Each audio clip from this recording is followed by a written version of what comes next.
Hey guys, back with another vid.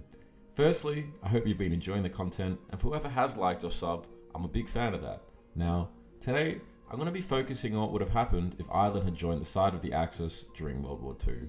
Now, honestly, you might be thinking, what difference does Ireland really make? And I mean, if you think that, you're not really wrong, to be perfectly honest.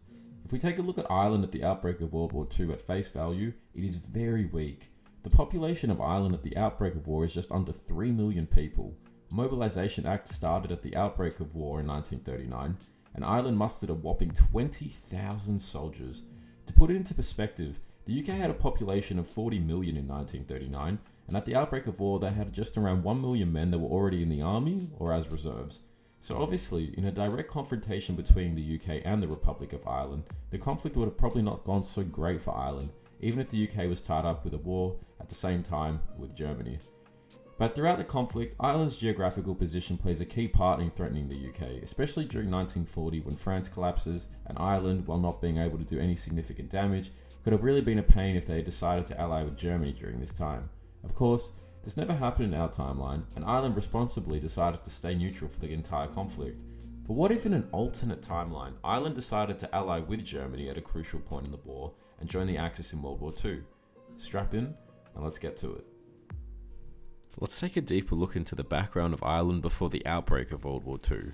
Ireland had just come off a trade war with Britain during the 1930s, which continued to weaken the Irish economy, as well as it already having poor economic conditions from the Great Depression. There were elements of society that were anti-Semitic and pro-fascist as well, along with every European country during the interwar period. For Ireland, relations with Britain were pretty strained as well, and the centuries of Ireland being under British occupation did no favours. The north of Ireland was also still part of the UK, and this had made the IRA interested in allying with Germany as long as Ireland became united.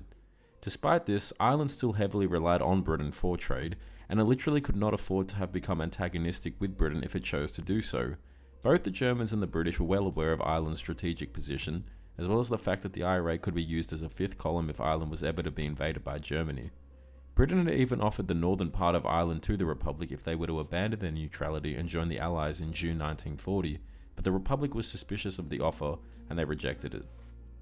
Ireland is pretty firm on neutrality, and throughout the war, German agents are also sent to conduct operations in Ireland and Northern Ireland, often trying to seek help from the IRA.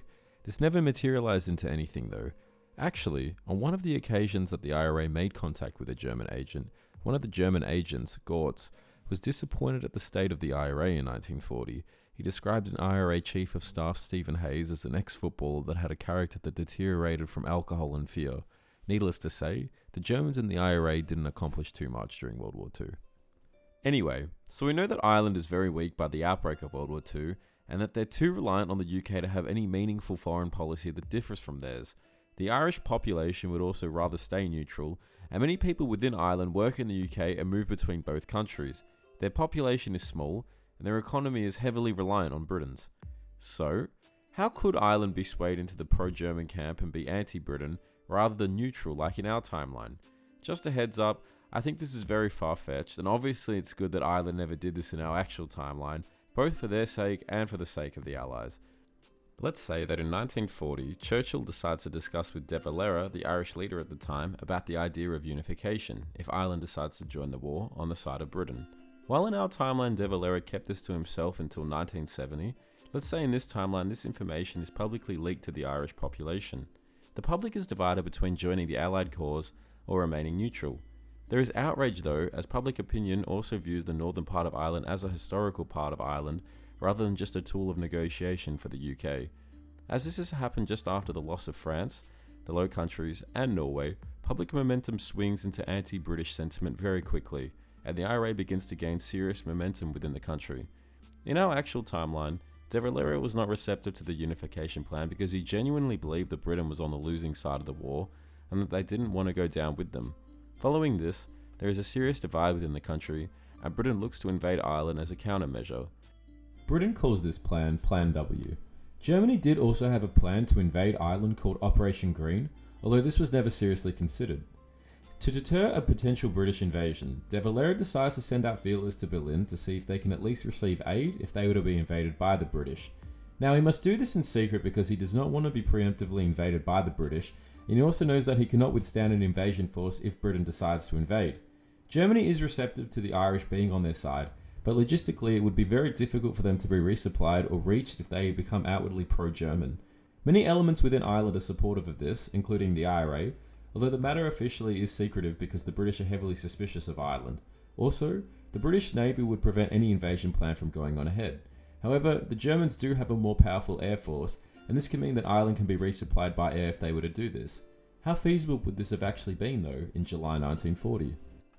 Let's compare the RAF and the Luftwaffe by mid-1940. It's been estimated that the RAF had a total of just under 2,000 aircraft, while the Germans had just over 2,500.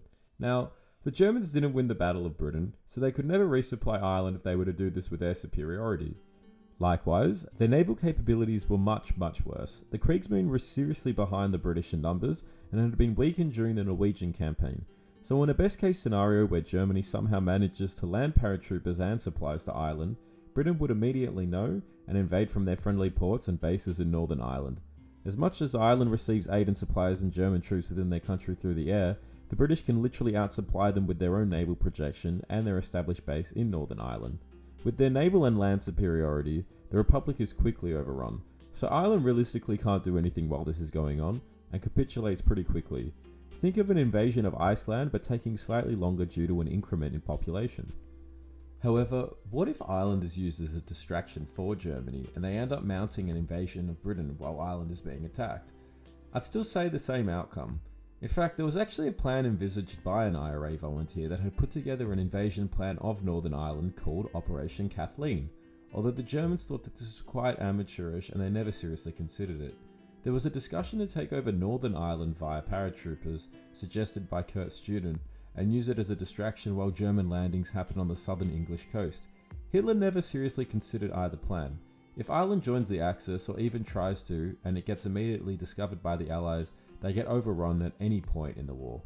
The reason I picked during the Battle of Britain though was probably because it was the most critical point where Ireland could be useful for the Germans as a landing base or for a distraction, although the Germans can never resupply them meaningfully.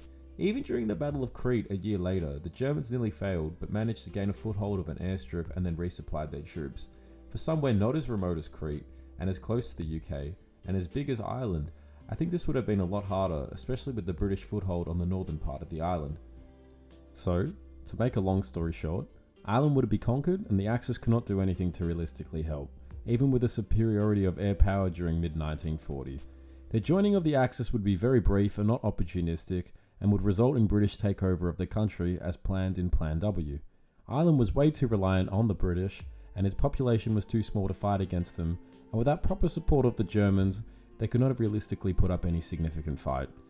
There were German espionage missions that were conducted throughout the war also that were quite minimal in impact, and as mentioned before, the IRA barely managed to establish any connection with them throughout the entirety of the conflict. Anyway, what do you think would have happened if Ireland joined the Axis? Do you think they would have smoked the British, or been smoked themselves? I hope you guys enjoyed the vid. I'll be dropping a new one every week, so stay tuned and I'll see you guys in the next one. Peace out.